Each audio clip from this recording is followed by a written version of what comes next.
You're listening to Radio HEAL, Healing Radio with Raina Dawn, a holistic podcast creating transformations and perspective shifts in the style of oral storytelling, an ancient human art.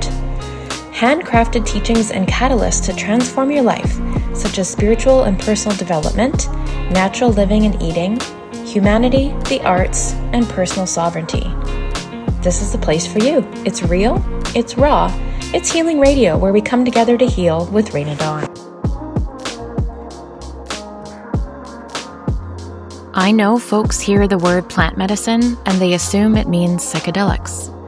And while I personally work with sage, cedar, sweetgrass, and tobacco, I want to make it clear that psychedelics are not part of my offerings or practice, and never have been. But right now, psychedelics are having a moment. And I get it. People want a way out of their suburban existence. They want a way out of Pleasantville.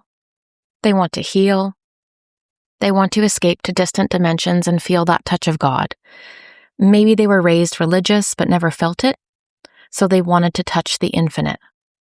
Maybe they are seeking a next level on their journey, for more doors to open, either for exploration or closure. And maybe their spiritual circles are full of it, and it seems odd to not have had multiple psychedelic experiences. And I get it, because I've been there. Falling for the trickery of a moment in time where you really believe that this one thing might fix all your problems and give you clarity. And the wild thing is, it might, for a while.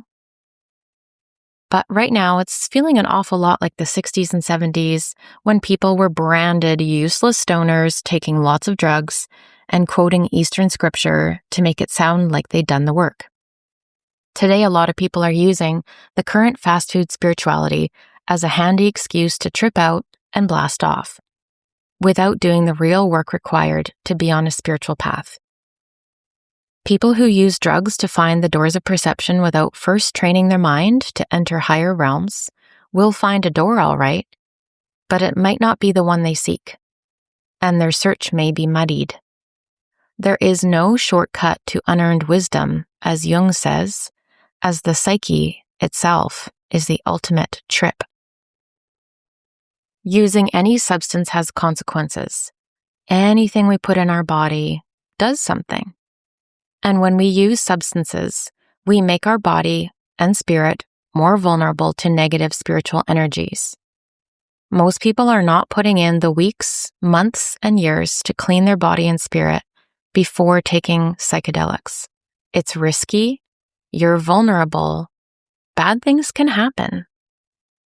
And the thing is, natural sacred medicines are to be approached with reverence and caution. Reverence and caution are not words I'm hearing in spiritual psychedelic communities. Most people are, as Chief Phil Lane puts it, running off the cliff.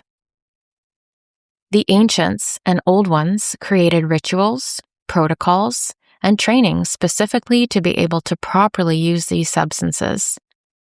And some medicines were not for everyone, but for people who'd been on a spiritual path for years. It's not a fast track, but our culture treats it like it is. Psychoactive drugs can be a powerful tool, but they are most emphatically not an easy button. We need to stop putting psychedelics on a pedestal. In fact, the rates of cannabis-induced psychosis are up exponentially right now because of legalization and how strong the concentrations are. Our bodies are not meant to take in medicines this way. With psychedelics, it's about the concentration as well as the preparation, and there is not enough preparation. I know psychedelics can help people, and when I talk about my perspective on them, which is an alternative view to our norm right now of taking psychedelics, people get very defensive or even shut down.